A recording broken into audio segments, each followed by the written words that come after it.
මම දැන් ඔයාලට පැහැදිලි කරන්න යන්නේ කොහොමද Ethernet switch එකක් වැඩ කරන්නේ කියලා. How Ethernet switch works, right? අපි බලමු. දැන් අපි ඉස්සෙල්ලා කතා කරා මේ switch කියන device එක වැඩ කරන්නේ MAC address base කියලා. මම පැහැදිලි කරන්නම් කොහොමද මේක වෙන්නේ කියලා. මම මෙතන පොඩි switch එකක් ඩයග්‍රෑම් එකක් දානවා. අපි හිතමු මේක පෝට් 4ක් තියෙන ස්විච් එකක් කියලා. මේ ස්විච් එක PCs 4ක් එක්ක කනෙක්ට් වෙලා තියෙනවා. අපි හිතමු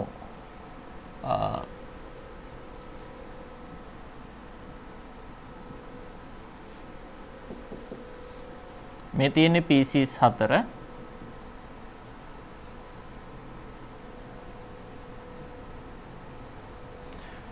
මේ PCs වල අපි දන්නවා මේ PC එකේ තියෙනවා network card එකක්. මේ network card එකට අදාළව MAC address එකක් තියෙනවා. දැන් මෙතන මට 48 bit length එක තියෙන සම්පූර්ණ MAC address එක ලියන්න බෑ. board එකේ ඉඩ කඩ ප්‍රශ්නයක් නිසා. ඒක නිසා මම පොඩ්ඩක් short කරලා MAC address ටිකක් මෙතන ලියනවා. අපි හිතමු පළවෙනි PC එකට අදාළ MAC address එක AA, ඊළඟ එක BB,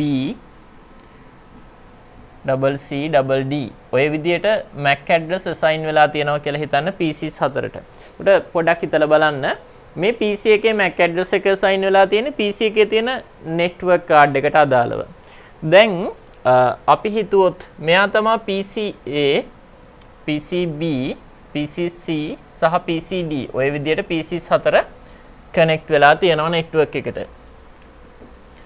අපි හිතමු බොහොම සරලව A කියන PC එක try කරනවා communicate කරන්න B කියන PC එකත් එක්ක. A කියන PC එක try කරනවා communicate කරන්න B කියන PC එකත් එක්ක. මෙන්න මේ වෙලාවේදී ඇත්තටම මේ communication එකේදී A වලින් data frame එකක් generate වෙනවා. එහෙම නැත්නම් data packet එකක් generate වෙනවා. frame තමයි හරිම වචනේ. එතකොට මේ frame එක ඇතුලේ address information විදිහට data link layer එකට අදාළව තියෙනවා source MAC address සහ destination MAC address කියලා MAC address දෙකක්. එතකොට source MAC address එක විදිහට දැන් මෙතන මෙන්න මේ විදිහේ data frame එකක් generate වෙනවා. මෙයාගේ destination එක වෙන්න ඕන B කියන PC එක. එතකොට මේ frame එක ඇතුලේ තියෙන information ගැන කතා කරොත් මේකේ තියෙනවා source MAC කියලා information එකක්. source MAC කියන්නේ මේ data එක send කරන කෙනාගේ MAC address එක. ඊළඟට තියෙනවා මේක ඇතුලේ destination MAC කියලා information එකක්. destination MAC කියන්නේ මේ data packet එක මේ frame එක receive කරන කෙනාගේ receiver ගේ MAC address එක. එතකොට මේ information දෙක fill වෙලා තියෙන්න ඕන. source MAC කියන එක එන්න ඕන AA කියලා, destination MAC කියන එක එන්න ඕන B කියලා. එතකොට මේ frame එක ඉස්සෙල්ලාම එන්නේ switch එකට. switch එකේ අපි හිතමු port numbers මෙයා port number 1 2 3 4 කියලා port number 4ක් තියෙනවා කියලා. එතකොට port number 1 වලට connect වෙලා තියෙන A කියන PC එක, port number 2 වලට connect වෙලා තියෙන B කියන PC එක. එතකොට අපි බොහොම සරලව ගත්තොත් මේ generate වෙන frame එක ඇතුලේ තියෙනවා source MAC, destination MAC කියලා information දෙකක්. මේ frame එක එනවා switch එකට. switch එකේ port number 1 වලට එනවා. ඊළඟට මොකද වෙන්නේ? ඒක තමයි අපි මෙතන ඉගෙන ගන්න යන්නේ. මම බොහොම basically ඔයාට මේ වෙන දේ පැහැදිලි කරොත් ඔයා අහලා තියෙනවා hub කියලා device එකක්. switches එන්න කලින් අපි පාවිච්චි කරේ network වලදී hub කියන device එක. හැබැයි hub එක අපි කියනවා ඒක intelligent device එකක් නෙවෙයි. ඒක නිසා අපි ඒක අතහැරලා switch එකට ගිහිල්ලා තියෙනවා. අපි කොහොමද කියන්නේ switch එක intelligent device එකක් කියලා? මෙන්න මේ හේතු නිසා. මතක තියාගන්න මෙන්න මේ switch එක ඇතුලේ තියෙනවා special table එකක්. switch එක ඇතුලේ special table එකක් තියෙනවා. මේ තියෙන switch එක ඇතුලේ තියෙන special table එක ඕකට අපි කියන්නේ MAC address table එක කියලා. MAC table එක. MAC table එක. මේ MAC table එකේ මොනවද තියෙන්නේ? මේ MAC table එකේ තියෙනවා port number එක සහ connect වෙලා තියෙන device එකේ MAC address එක මොකක්ද කියලා. port number එක සහ MAC address එක මොකක්ද කියලා තියෙනවා. දැන් මේකට අදාළව බැලුවොත් මේකේ port numbers 4ක් තියෙනවා. port 4ක් තියෙනවා. අපි දැම්මොත් 1 2 3 4 කියලා මේ switch එකේ මේ port 4ට අදාළ MAC address ටික store වෙලා තියෙනවා බොහොම සරලව කියනවා නම්. දැන් මම මේකට අදාළ MAC address ටික මම මෙතන ලියන්නම්. AA, BB, C, D.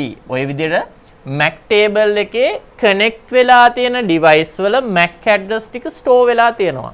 ඒකට ඇයි අපි switch එකට intelligent device එකක් කියන්නේ? ඒකට හේතුව switch එක හැම වෙලේම forwarding decision එක ගනිද්දී. එතකොට දැන් switch එකට frame එකක් ආවට පස්සේ data එකක් ආවට පස්සේ ආ ඊළඟට කරන්න ඕන අදාළ කෙනාට ඒ data එක බාර දෙන එක. අදාළ කෙනාට විතරක් බාර දෙන එක තමයි මෙයාගේ task එක.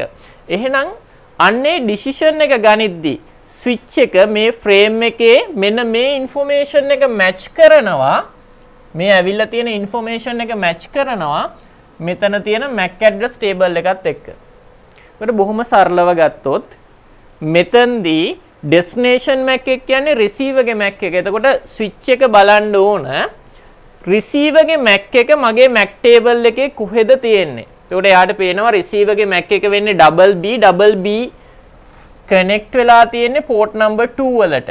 එහෙනම් switch එකේ forwarding decision එක වෙන්නේ. එහෙමනම් switch එකේ forwarding decision එක වෙන්නේ මේ frame එක මම forward කරනවා මෙන්න මේ PC එකට කියන එක. ඔක තමයි සාමාන්‍යයෙන් switch එකක් ඇතුළේදී වෙන්නේ. ඒත් වා බොහොම basically ගත්තොත් මෙන්න මේ දේවල් ටික මතක තියාගන්න. මම තව additional information එකක් කිව්වොත් අමතර දෙයක් මේ MAC table එක තියෙන්නේ CAM කියලා memory එකක් ඇතුලේ. CAM කියන්නේ content accessible memory කියන එක. ඒක high speed memory එකක් switch එකක් ඇතුලේ තියෙන. ඒ memory එක ඇතුලේ තමයි මේ table එක යා maintain කරන්නේ. ඔකට සමහරලාට අපි CAM table එක කියලාත් කියනවා. සාමාන්‍ය අපි කියන්නේ ඔක MAC table එක කියලා. එතකොට switch එක intelligent device එකක් වෙන්න හේතුව switch එක MAC table එක පාවිච්චි කරනවා. එයා ඒ MAC table එක බලලා තමයි කාටද මම ඊළඟට frame එක බාර දෙන්න ඕන කියන decision එකට යන්නේ. උට ඔන්න ඔය හේතුව නිසා අපි switch එකට කියනවා මෙයා intelligent device එකක් කියලා. basically ඔන්න ඔය දේ තමයි switch එකක් ඇතුලේ වෙන්නේ. මම ඊළඟට ඔයාලට පැහැදිලි කරන්නම් කොහොමද මේ MAC address table එක හැදෙන්නේ. මේකේ සමහර වෙලාවට කිසිම record එකක් නැහැ. ඒ වෙලාවට මොකක්ද වෙන්නේ? අදාළ destination එක නොතිබ්බොත් මොකද වෙන්නේ කියන එක මම ඔයාලට දැන් ඊළඟට පැහැදිලි කරන්නම්. හරි මම දැන් ඔයාලට ඉස්සෙල්ලා කියපු විදිහට මෙතනදී මම ඔයාලට පැහැදිලි කරන්නම් කොහොමද ස්විච් එකක් වැඩ කරන්නේ කියන එක ගොඩක් විස්තර ඇතුව. දැන් මෙතන මම ඉස්සෙල්ලා ඩයග්‍රෑම් එක ආපහු අඳිනවා. මේ තියෙන්නේ මගේ ස්විච් එක. මේකේ port 4ක් තියෙනවා අපි ඉස්සෙල්ලා අඳපු විදිහට. ඇතරම real environment එකේ switches ගත්තාම port 4 16 24 48 ඔය විදිහට ගොඩක් port numbers තියෙන switches තියෙනවා. මෙතනදී අපි බොහොම basic level එකේ switch එකක් පාවිච්චි කරනවා පැහැදිලි කිරීම වලට. මම මේක simulation එකෙන් පස්සේ ඔයාලට packet tracer වලිනුත් පැහැදිලි කරනවා.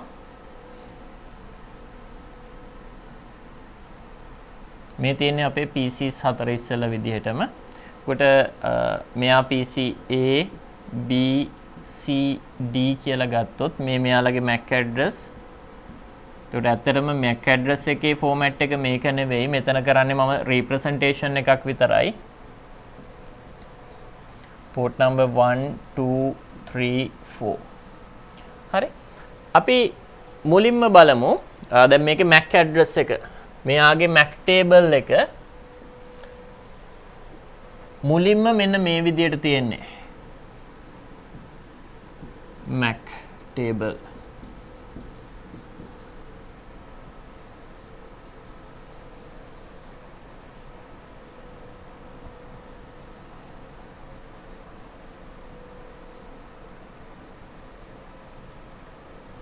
මෙතන තියෙනවා port number එක MAC address එක.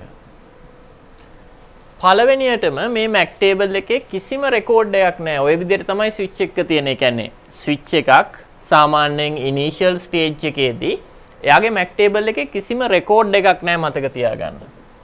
දැන් අපි ඉස්සෙල්ලා විදිහට අපි හිතමු PC A communicate කරන්න යනවා PC B එක්ක. PC A B එක්ක communicate කරන්න යනවා. මේ තියෙන්නේ එතනදී generate වෙන frame එක. අපිට මේ frame එකේ content ගැන කතා කරොත් මම මෙතනදී ඇත්තටම IP address ගැන කතා කරන්නෙම නෑ. මම කතා කරන්නේ MAC address ගැන. මේක ඇතුලේ තියෙනවා source MAC address එක තියෙනවා. destination MAC address එක තියෙනවා. එතකොට source MAC address එක විදිහට තියෙන්නේ double A කියලා, destination MAC address එක විදිහට තියෙනවා double B කියන record එක. A ඉඳලා B ට යන්න ඕන. දැන් switch එකට මේ frame එක port number 1 වලින් තමයි reach වෙන්නේ. 1 2 3 4. දැනට මේ switch එකේ කිසිම record එකක් නැහැ MAC address වලට අදාළව. අපි බලමු පළවෙනියට මොකද වෙන්නේ කියලා. ඔයා හොඳට මතක තියාගන්න switch එකක් වැඩ කරද්දී stages 3ක් තියෙනවා. පළවෙනි stage එකට අපි කියන්නේ listening කියලා. එයා ඒ කියන්නේ එයාගේ ports වලට අදාළව එන data signals වලට listen කරනවා. අහගෙන ඉන්නවා කියලා හිතන්නකෝ. දෙවෙනි stage එකට අපි කියන්නේ learning කියලා.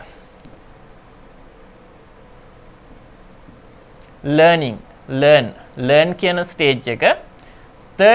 third step එක forwarding. පළවෙනි step එක listening. එයා අහගෙන ඉන්නවා. දෙවෙනි step එක learning. එයා ඉගෙන ගන්නවා මොනවා හරි අලුත් දෙයක් තියෙනවා නම් තුන්වෙනි stage එක ඊළඟට තමයි එයා forwarding වලට යන්නේ. දැන් අපි port number 1 කියන එක ගත්තාම port number 1 listen කරගෙන ඉන්නවා එයාගේ port එකටයි. එයාගේ interface එකට. එතකොට එයාට පේනවා මෙන්න මේ frame එක දැන් එයා ගාවට ආවා. listen කරා. දැන් එයාගේ පළවෙනි task එක forwarding වලට යන්න කලින් එයා learn කරන්න ඕන මොනවා හරි දෙයක් ඉගෙන ගන්න තියනවද කියලා බලනවා. දැන් මේ frame එක බැලුවහම මේ තියෙන්නේ ඇවිල්ලා තියෙන frame එක. මේ frame එකේ layer 2 මේ තියෙන්නේ layer 2 information එක. layer 2 information කියන්නේ MAC address වලට අදාළ information ටික. දැන් මේ information බැලුවහම එයා බලනවා source MAC address එක විදිහට තියෙන්නේ double A කියලා record එකක්. destination MAC address එක විදිහට තියෙන්නේ double B කියලා record එකක්. එයා බලනවා MAC address table එක දැනට මගේ MAC address table එකේ කිසිම record එකක් නැහැ. හැබැයි මේ ඇවිල්ලා තියෙන frame එක මට කියනවා එයාගේ source MAC address එක double A කියලා. එහෙනම් මට මෙතන ඉගෙන ගන්න දෙයක් තියෙනවා. මෙන්න මේ stage එකේදී මට ඉගෙන ගන්න දෙයක් තියෙනවා. මොකක්ද මට ඉගෙන ගන්න තියෙන දේ? මගේ port number 1 වලට connect වෙලා තියෙන්නේ අනිවාර්යයෙන්ම double A කියන MAC address එක තියෙන PC එක. ඒක තමයි මට තියෙන අලුත් information එක. හොඳට තේරුම් ගන්න. ඉස්සෙල්ලා මෙයා port number 1 වලට listen කරගෙන ඉන්නවා. එතකොට එයා දකිනවා එයාට frame එකක් එනවා. ඒ frame එකේ තියෙන content එක තමයි මේක. ඒකේ තියෙනවා source MAC එක සහ destination MAC එක. එතකොට එයා දකිනවා source MAC එක තියෙන්නේ double A කියලා. එයාගේ MAC table එකේ තාම කිසිම record එකක් නැහැ. එහෙනම් එයා මොකද කරන්නේ? learning කියන stage එකේදී පළවෙනියට මෙයා record එකක් add කරගන්නවා. එයා ඉගෙන ගත්ත අලුත් දෙයක්. double A කියන MAC address එක තියෙන්නේ මගේ port number 1 වලට connect වෙලා. ඔක තමයි learning කියන්නේ. මතක තියාගන්න මේක ඇත්තටම environment එකේ වෙන දෙයක්. මේ record එක add වෙනවත් එක්කම time එකක් start වෙනවා. ඒ time එක maximum තියෙන්නේ සාමාන්‍යයෙන් විනාඩි 5යි. මේ record එකක් Mac table එකේ තියෙන විනාඩි 5යි. හැම විනාඩි 5කටම සැරයක් ඒ අතරදී මේක refresh වුණොත් ප්‍රශ්නයක් නැහැ, communication එකක් වුණොත් ඒ record එක දිගටම තියෙනවා. එහෙම නැත්නම් විනාඩි 5න් මේ record එක delete වෙලා යනවා. ඒක පොඩ්ඩක් අමතක කරන්න. learning කියද්දී ඔන්න ඕක වෙන්නේ. source Mac එක Mac table එකේ නැත්තම් source Mac එක add කරන එක තමයි switch එක කරන පළවෙනි දේ. switch එකට frame එකක් ආවහම එයා පළවෙනියටම කරන්නේ source Mac එක බලනවා. ඒක table එකේ තියනවද බලනවා. table එකේ නැත්තම් ඒක add කරගන්නවා. ඒක තමයි learning step එක. ඊළඟට එයා යනවා forwarding වලට. forwarding වලට ගියහම එයා බලනවා double B කියලා තමයි destination එක තියෙන්නේ. ඊළඟට එයා බලනවා double B කියන MAC address එක මගේ MAC table එකේ කොහෙද තියෙන්නේ. දැන් මෙතන ඔයාලට පේනවා double B කියන MAC address එක forwarding decision එකට අදාළ වෙලා තියෙන්නේ double B කියන MAC address එක MAC table එකේ කිසිම තැනක නැහැ. එහෙනම් මොකද කරන්නේ? switch එකට මේ වෙලාවේදී කරන්න වෙනවා hub එකක් කරන දේ. hub එක ගැන ඔයා දන්නවා මං හිතන්නේ hub එකක් හැම වෙලේම කරන්නේ එන frame එක regenerate කරලා අනිත් හැමෝටම යවනවා. switch එක මේ වෙලාවේදී hub එකක් වෙනවා. මේ step එකට අපි කියන්නේ මේ process එකට අපි කියන්නේ flooding කියලා. ඒ කියන්නේ switch එකට හරියටම කාටද බාර දෙන්න ඕන කියලා කිසිම idea එකක් නැහැ. ඒකට හේතුව destination MAC address එක MAC table එකේ නැති නිසා. ඒක නිසා switch එක කරන්නේ මේ ඇවිල්ලා තියෙන frame එකේ copy එකක් මේ network එකේ ඉන්න හැමෝටම දෙනවා. ඒ කියන්නේ 2 කියන එකටත් forward කරනවා, 3 කියන port එකටත් forward කරනවා, 4 කියන port එකටත් forward කරනවා. ඔය විදිහට මේ network එකේ ඉන්න හැම කෙනාටම මේ frame එකේ copy එකක් යවනවා. ඒකට හේතුව destination MAC එකේ යාගේ table එකේ නැති නිසා. ඊළඟට මොකක්ද වෙන්න පුළුවන්? එතකොට මේ තුන් දෙනාටම B C D කියන PCs තුනටම A B ට යපු packet එක එනවා. frame එක එනවා. right? A B ට යපු data එක B PC එකටත් ලැබෙනවා, C ටත් ලැබෙනවා, D ටත් ලැබෙනවා. එතකොට ඊළඟට මොකද වෙන්නේ? සාමාන්‍යයෙන් අපේ PC එකක් අපිට frame එකක් ආවහම කරන දේ ඇවිල්ලා තියෙන frame එකේ destination MAC එක තමන්ගේ destination MAC එකට අදාළද නැද්ද කියන එක බලනවා. දැන් මේකට අනුව වෙලා තියෙන්නේ මෙයාටත් ඇවිල්ලා තියෙනවා message එකේ copy එකක්. මෙයාටත් ඇවිල්ලා තියෙනවා message එකේ copy එකක්. මෙයාටත් ඇවිල්ලා තියෙනවා message එකේ copy එකක්. එතකොට B C D කියන තුන් දෙනාම compare කරලා බලනවා මේ ඇවිල්ලා තියෙන frame එකේ තියෙන destination MAC එක මගේ MAC එකට අදාළ වෙනවද නැද්ද? එතකොට මෙතනදි බොහොම පැහැදිලිව මේ දෙන්නම දකිනවා මේක මට අදාළ frame එකක් නෙවෙයි. මෙයක් දකිනවා මේක මට අදාළ frame එකක් නෙවෙයි. B කියන කෙනා දකිනවා right මේක මට අදාළ එකක්. එහෙනම් මේකට මම reply එකක් යවන්න ඕන. ඒ කියන්නේ මට මොනවා හරි data එකක් එව්වට පස්සේ මම කියන්න ඕන හරි මට ඒක ආව කියන දේවත් අඩු ගානේ කියන්න ඕන. මම මේකට එහා පැත්තට reply එකක් යවන්න ඕන. මොකද data communication එකක් කියන්නේ හැම වෙලෙම two way. right? එහෙනම් මොකද වෙන්නේ දැන් මෙතන තියෙන PCB වලින් මේ පැත්තට reply එකක් යවනවා. reply එක යවද්දී ඔයා පොඩ්ඩක් කල්පනා කරලා බලන්න reply කියන frame එකේ content එක තියෙන්නේ. අපි හිතුවොත් මේක තමයි reply frame එක කියලා. මේකේ content එක තියෙන්නේ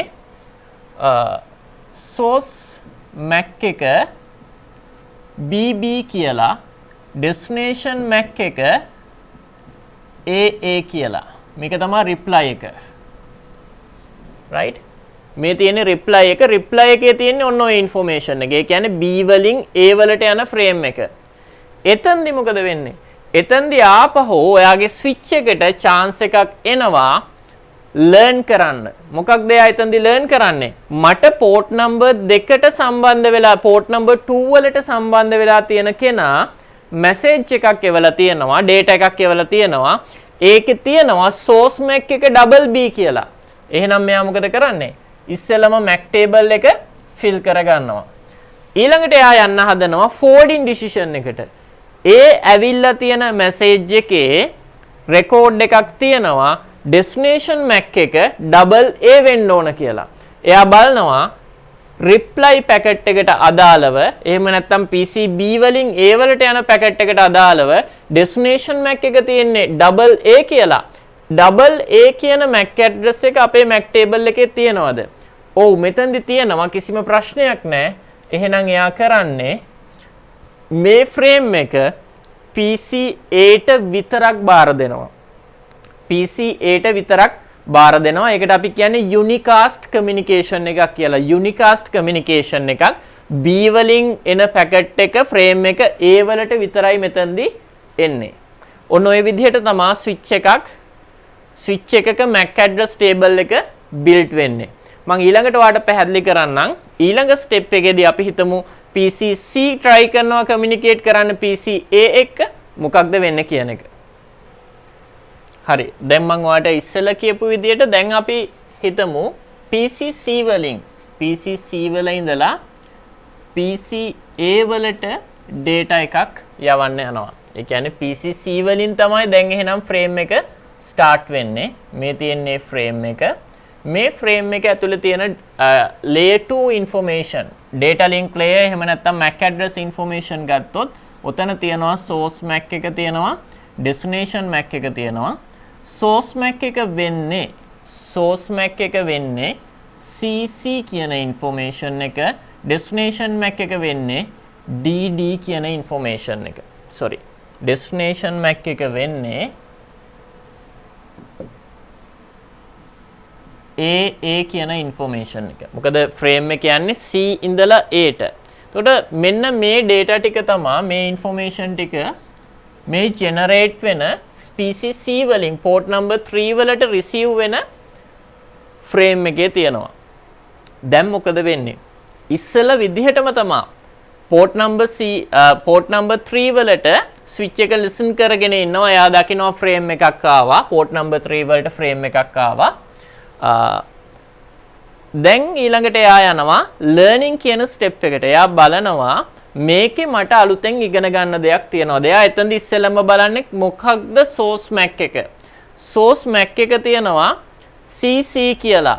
එතකොට බලනවා මගේ table එකේ port number 3 වලට අදාළව කිසිම record එකක් දැනට නැහැ. එහෙනම් මට ඉගෙන ගන්න දෙයක් තියෙනවා. මට PC C වලින් ඇවිල්ලා තියෙනවා frame එකක්. එයා කියනවා source MAC එක double C කියලා. ඒ කියන්නේ අදාළ PC එකේ MAC එක වෙන්න ඕනේ. එහෙනම් මම පළවෙනි දේ learning step එකේදී මම source MAC එක MAC table එකට update කරනවා. ඊළඟට මොකද වෙන්නේ? එයා බලනවා forwarding stage එකට යන්න. forwarding stage එකේදී එයා බලන්න ඕන double A කියන MAC එකට තමා මේ frame එක යන්න ඕන. double A කියන MAC එකට තමා මේ frame එක deliver වෙන්න ඕන. ඒ කියන්නේ PC A වලට තමයි මේක deliver වෙන්න ඕන. එයා බලනවා මේ double A කියන MAC එක මගේ MAC table එකේ තියනවද? කිසිම ප්‍රශ්නයක් නැහැ. මෙතනදී double A කියන MAC එක MAC table එකේ තියෙනවා port number 1 වලට connect වෙලා. එහෙමනම් ඒකට අනුව switch එක intelligent device එකක් ගන්නවා. මම මේ frame එක forward කරන්නේ PC A වලට විතරයි. ඔන්න ඔය විදිහට තමයි සාමාන්‍යයෙන් switch එකක් වැඩ කරන්නේ. බොහොම සරලව ගත්තොත් පළවෙනි දේ listening, දෙවෙනි step එක learning, තුන්වෙනි step එක forwarding. ඒකට ඔයා පොඩ්ඩක් කල්පනා කරලා බලන්න. listen කරනවා කියන්නේ එයා එන frame දිහා බලාගෙන ඉන්නවා. learning වලදී පළවෙනියටම බලන්නේ switch එක maintain කරනවා MAC address table එකක්. learning වලදී වෙන්නේ හැම වෙලේම frame එකේ එන source MAC address එක table එකේ තියනවද කියලා බලනවා. හදිසියෙවත් ඇවිල්ලා තියෙන source MAC address එක port එකට අදාළව table එකේ නැත්නම් එයා පළවෙනියටම කරන්නේ ඒ information එකෙන් table එක update කරන එක. දෙවෙනි step එක කියන්නේ එයාගේ forwarding step එක. forwarding වලදී එයා කරන්නේ ඇවිල්ලා තියෙන frame එකේ තියෙන destination MAC එක MAC table එකේ මොන port එකට අදාළවද connect වෙලා තියෙන්නේ කියලා බලනවා. අදාළව port එකක් තිබ්බනම් ඒ කියන්නේ destination MAC එක MAC table එකේ තියෙනවා specific port එකකට අදාළව කිසිම ප්‍රශ්නයක් නැහැ. අදාළ කෙනාට විතරක් අදාළ frame එක deliver කරනවා. ඒ කියන්නේ forward කරනවා. හදිසියෙවත් destination MAC එක MAC table එකේ තිබ්බේ නැති වුණොත් මොකද එයා කරන්නේ? එයාට සිද්ධ වෙනවා මේ frame එකේ copy එකක් මේ network එකට connect වෙලා තියෙන මේ switch එකට connect වෙලා තියෙන හැම active PC එකකටම බාර දෙන්න. ඔකට අපි කියන්නේ flooding කියලා. ඔන්න ඔය විදිහට තමයි switch එකක් MAC address base කරගෙන intelligent forwarding decision එකකට යන්නේ.